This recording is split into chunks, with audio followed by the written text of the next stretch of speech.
dejábamos anunciada, pero no la saludábamos todavía. Mariana Elwin nos acompaña esta noche. Mariana, ¿cómo está? Muchas gracias por venir. Encantada de estar aquí. Mariana, ¿cómo toma esta apreciación positiva? 27% de menciones positivas en la última encuesta del Centro de Estudios Públicos. Yo no lo encuentro nada muy extraordinario tampoco. La verdad que aquí en el mundo de los ciegos el tuerto es rey. Yo la verdad es que lo tomo como un respaldo a posiciones que yo he planteado, pero también, o sea, no me extrañaría que tenga un efecto de la muerte de mi papá reciente, y yo tengo los pies súper puestos en la tierra, o sea, no, de verdad que no me entusiasmo con una encuesta a, no sé, creerme cuentos mayores. No me interesa tampoco. ¿Y qué le dice? O sea, encuentro que en Chile hay de repente bastante falta de pudor con las encuestas. O sea, alguien saca un poco mejor en la encuesta y cree que es candidato presidencial. Pero la verdad es que a mí eso no me pasa. Vengo de una escuela distinta y no, o sea, esta puede ser y la próxima puede ser distinta. Ahora, destacan esta cifra como la que tiene mayor respaldo dentro de la democracia cristiana, igualando a la presidenta actual de la democracia cristiana, que es la senadora Carolina Goich, y por sobre otros liderazgos del partido, que incluso hay personas que se han declarado como dispuestas a ser candidatos presidenciales, como Ignacio Walker, por ejemplo. ¿Eso qué le dice respecto a lo que pasa hoy día con la democracia cristiana? Bueno, a ver, yo creo que o sea, hay claramente en la democracia cristiana no hay un liderazgo claro que esté representando a una mayoría.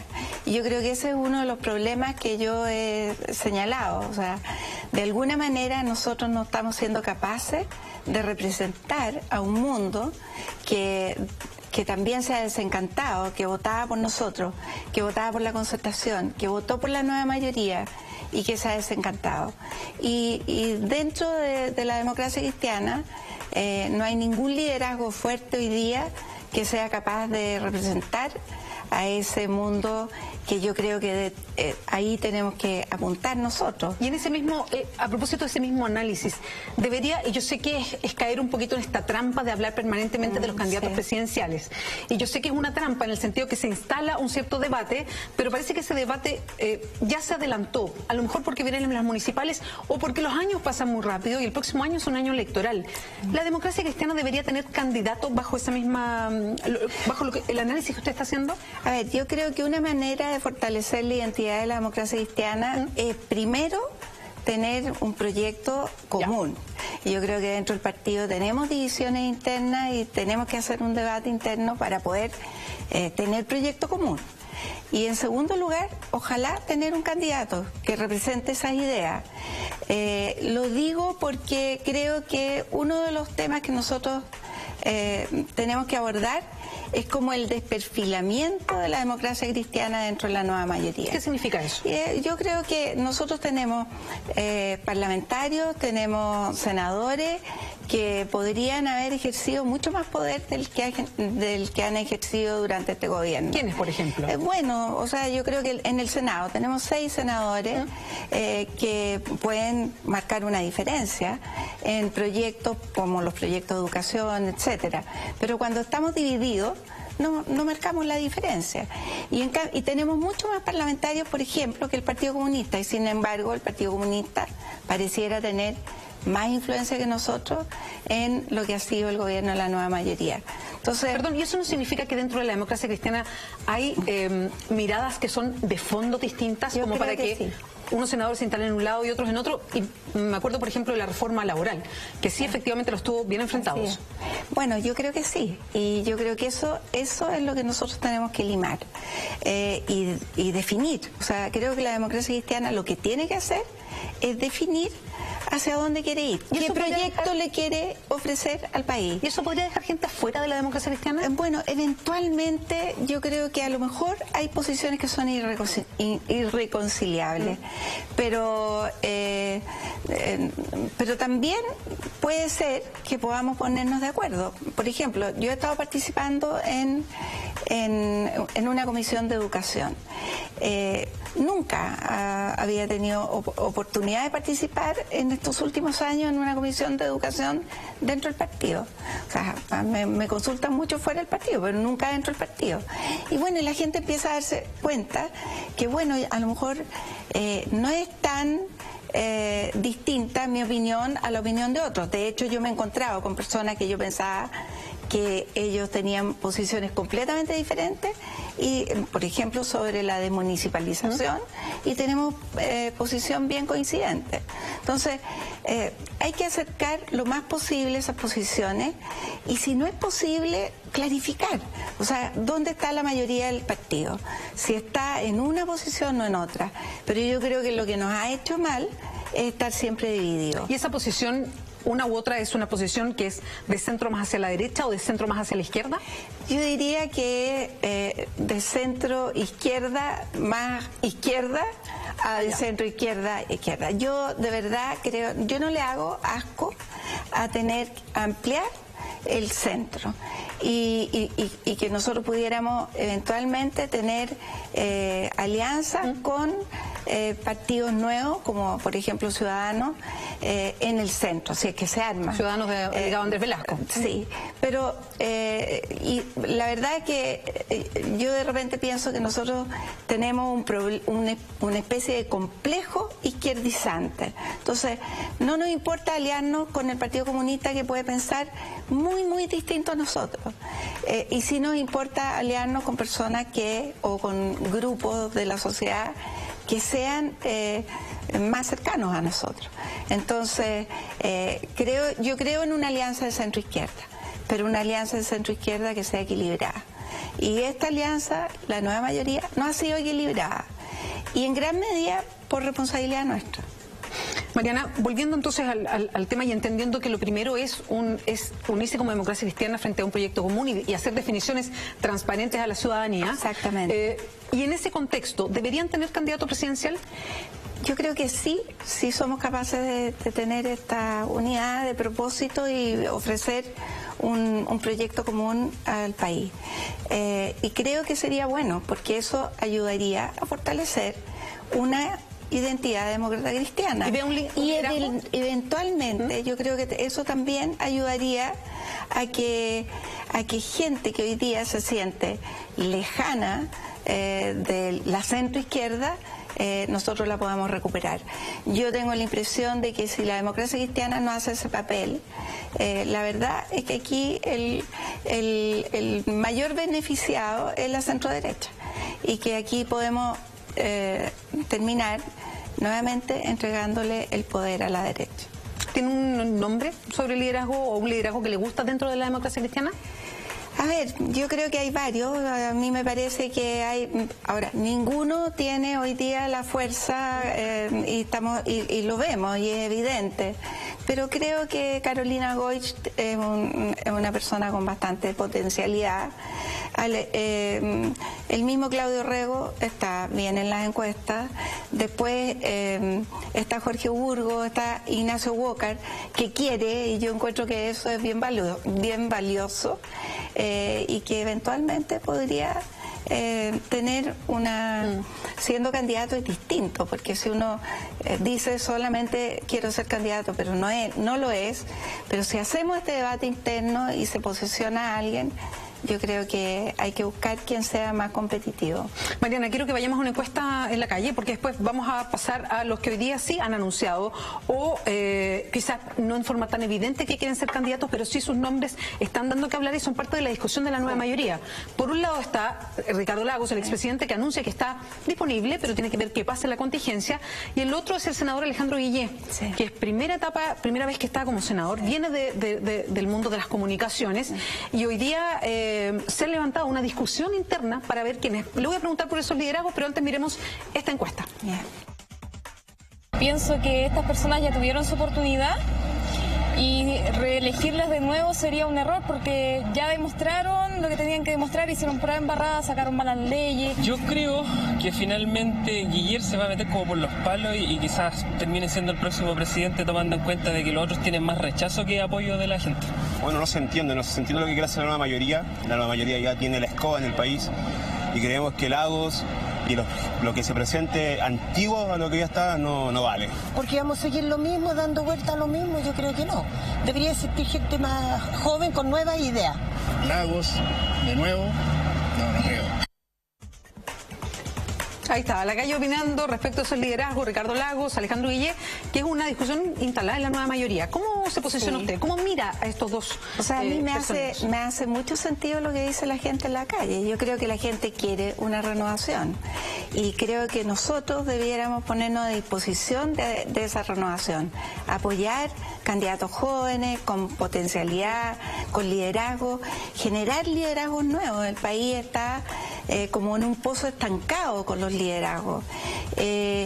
Y creo que en ese sentido Guillet representa una cara nueva. Ahora, yo personalmente tengo el mayor respeto por él, pero no me gustaría votar por él. Además no sé lo que piensa y de verdad a mí tampoco me gustaría, y lo digo sinceramente, votar dentro de la nueva mayoría otra vez. Yo creo que la nueva mayoría tiene que dar paso a un proyecto distinto. Perdón, quiero detenerme un poquito en eso. Sí. No votar por la nueva mayoría otra vez en el sentido de cómo está conformado hoy día. De cómo está conformado. ¿Le gustaría que se reconformara? O sea, yo creo que se tiene que reconformar. ¿De qué manera? Bueno, por ejemplo, ampliándose más hacia la centroizquierda hacia el centro y no siempre hacia la izquierda. Pero incluyendo sí al Partido Comunista. Mira, para mí el problema no es el Partido Comunista. Yo creo que el problema es mucho más transversal. O sea, en todos los partidos hay personas que piensan igual que el Partido Comunista. O sea, a mí me llama la atención, por ejemplo, que el Partido Comunista presente una indicación sabiendo que es inconstitucional y haya parlamentarios de la democracia cristiana que apoyen esa indicación. ¿Quién fue, por ejemplo? Bueno, no sé, varios parlamentarios de la democracia cristiana apoyaron la indicación para cambiar el sistema de financiamiento de la educación municipal, que era para hacer, por ejemplo. Entre ellos Yana Proboste, pero también otros. Entonces, mi punto es que nosotros tenemos que definir qué entendemos por democracia, qué entendemos, qué vamos a hacer con el crecimiento económico, qué vamos a hacer con el sector privado, o sea, el sector privado tiene un espacio o no tiene un espacio en el proyecto futuro. Y también, ¿cuál es el rol del Estado? O sea, ¿vamos a tener un rol del Estado regulador o vamos a tener un rol del Estado que va a tender a controlar todo? Entonces, creo que son definiciones básicas que a mí me parece que tienen que ser claras antes de crear un proyecto nueva mayoría .2. Y yo veo que tenemos muchas diferencias y no veo tan posible que ello ocurra. Usted se definía entonces con toda esta argumentación también de lo que hoy día significa un liderazgo como el de Alejandro Guillet. ¿Y el del expresidente Ricardo Lagos? Bueno, a mí me pasa que tengo mucha admiración por él. Creo que él usted trabajó con él, y es interesante porque yo creo que siendo el mayor de todos, por decirlo bien, bueno, es una persona que tiene visión de futuro y eso me gusta. Pero veo la reacción de la calle. La gente no quiere los mismos.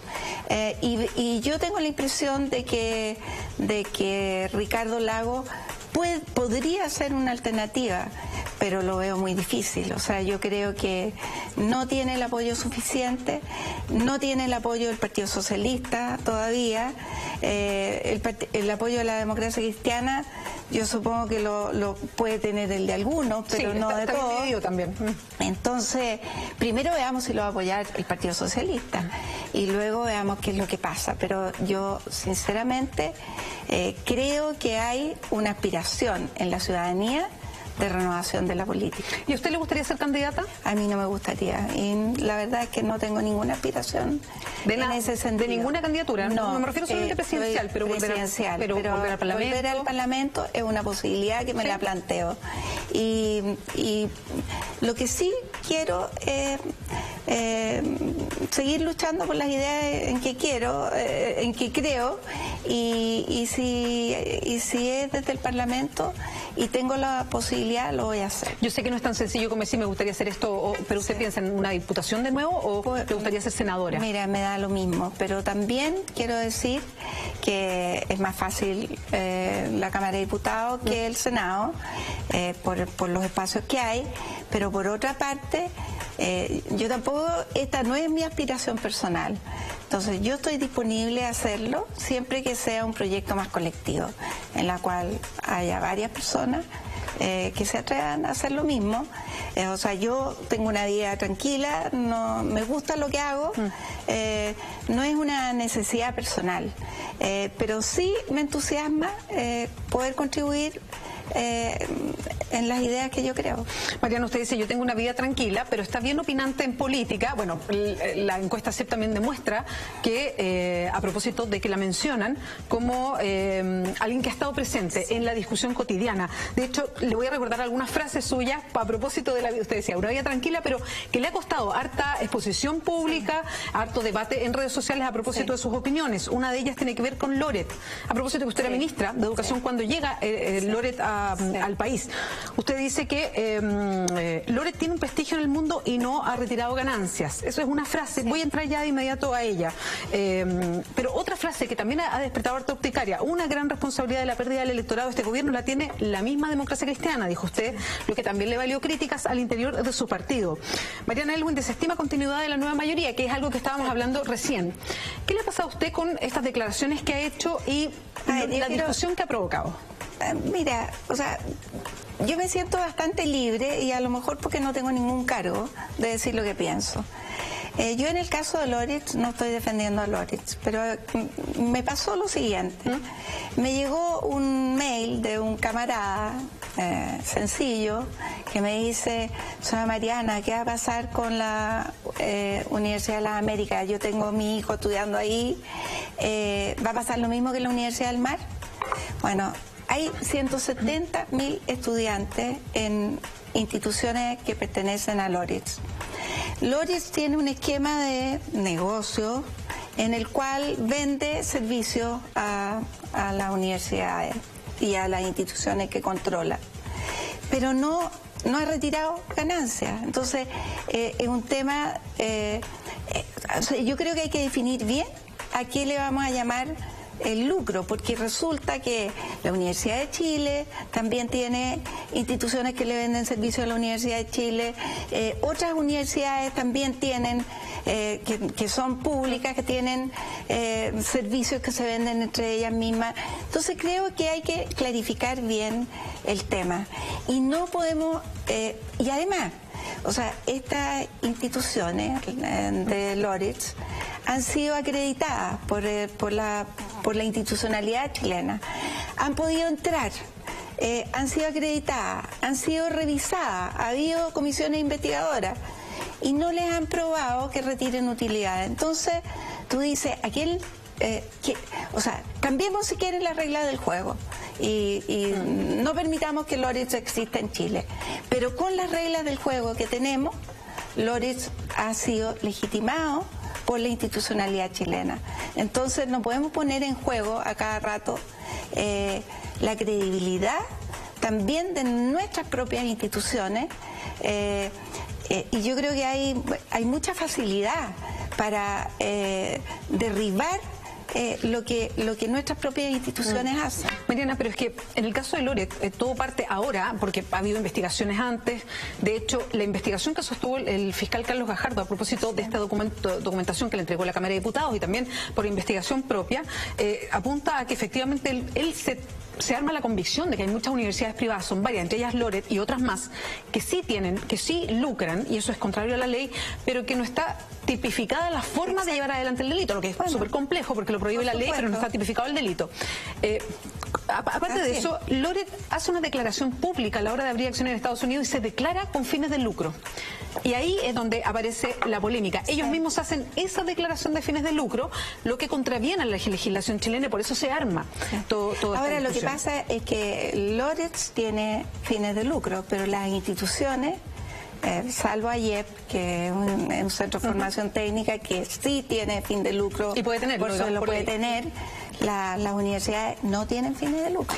Entonces, tienen corporaciones, tienen directorios, qué sé yo, pero la verdad, mira, si tú me preguntas a mí, ¿me gusta el esquema? No, no me gusta el esquema. Pero si queremos cambiarlo, cambiamos la legislación. Y también, eso sí, quiero ser súper clara, yo sí creo que las universidades privadas pueden hacer un aporte a la sociedad y que tienen que tener mejores regulaciones. Y también creo que el proyecto de educación superior que ha presentado el gobierno no es un buen proyecto. Y es un proyecto lo retiró, que en el fondo, otro. Bueno, menos mal, porque la verdad es que es un proyecto que coarta absolutamente la autonomía y la libertad de las instituciones de educación superior.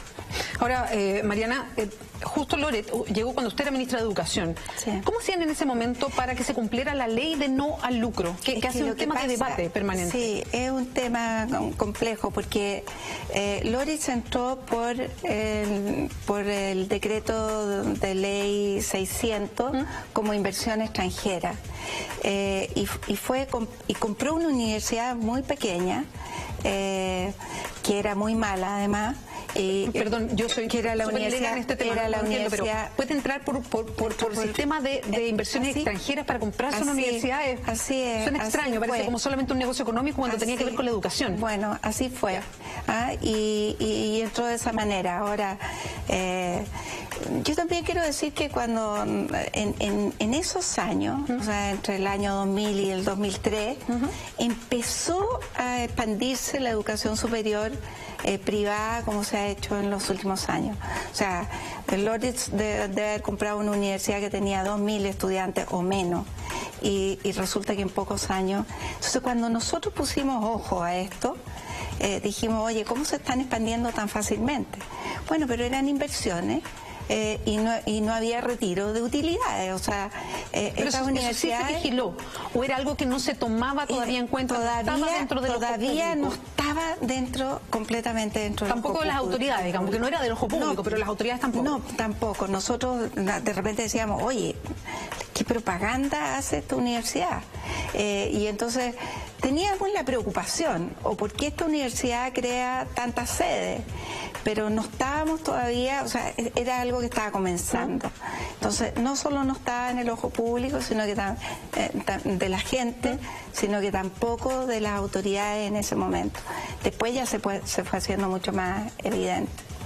Ahora, y solo nos queda muy poquito tiempo, pero a propósito del proyecto de ley que tiene que venir para educación superior, a su juicio, ¿dónde debería estar puesto el ojo principal de este proyecto de ley? A ver, yo creo que tiene que haber mayores regulaciones y, por ejemplo, tiene que crearse de todas maneras una superintendencia de educación. Lo que yo no estoy de acuerdo es que se haga todo de nuevo. Esa superintendencia y nuevas regulaciones son bienvenidas y yo creo que podría haber bastante acuerdo en aprobarlas. Pero creo que finalmente el país tiene que garantizar, uno, el acceso equitativo a la educación superior. No necesariamente la gratuidad universal. Yo creo que ¿Usted no está de acuerdo con la gratuidad universal? Yo no estoy de acuerdo con la gratuidad universal, lo cual no significa que no esté de acuerdo con la gratuidad hasta el 60 o 70%. Pero a mí me parece que la gratuidad universal es injusta. O sea, y quiero decir algo que lo he dicho muchas veces. Hay un 20% de jóvenes que no ingresan ni a la educación superior ni al mercado laboral cuando salen de la enseñanza media. Esos jóvenes no tienen nada, no tienen pase escolar, no tienen movilización gratuita. Son los jóvenes que, en definitiva, están absolutamente marginados de la sociedad. Y para esos jóvenes no tenemos recursos. Y en cambio sí vamos a tener recursos para jóvenes que, estudiando en colegios privados, son un 7%, pero que ingresando a la educación superior son más del 20%. Mariana, quería tomar justo ese tema, porque se nos va el programa ya. Se entregaron ayer las cifras de el avance que ha habido con disminuir la pobreza. Sí. ¿Cómo toma esas cifras a propósito de las críticas duras que usted ha hecho a la administración del gobierno de Michelle Bachelet? O sea, yo las tomo muy positivamente, o sea, todos los avances son bienvenidos. Ahora, yo no creo que el país se esté cayendo a pedazos. Y yo, yo me he referido a temas puntuales, como los temas de educación, temas de la desafección de la gente, la paralización que hay o el estancamiento que hay en el desarrollo económico, pero también uno ve las cosas positivas. Y, por ejemplo, yo creo que es positivo el aumento de la cobertura de la educación inicial. Creo que es insuficiente, pero creo que es positivo. Es positivo también que el país esté invirtiendo en energía, como las nuevas inversiones son todas en energía. Creo que ahí las cosas se han hecho bien. Y me alegro de que tengamos mejores cifras, tanto en crecimiento como en disminución de la desigualdad. Pero tampoco quiero olvidarme que en el gobierno pasado esa tendencia también se dio y era un gobierno de derecha. Entonces, creo que el país tiene que valorar que estas cosas están pasando. Y están pasando a pesar de las críticas y de lo mal que se considera, no la reforma, sino la educación, por ejemplo, en Chile. Mariana Elwin, muchas gracias por acompañarnos hoy día en Entrevista Verdadera. Gracias a ti. Que le vaya bien.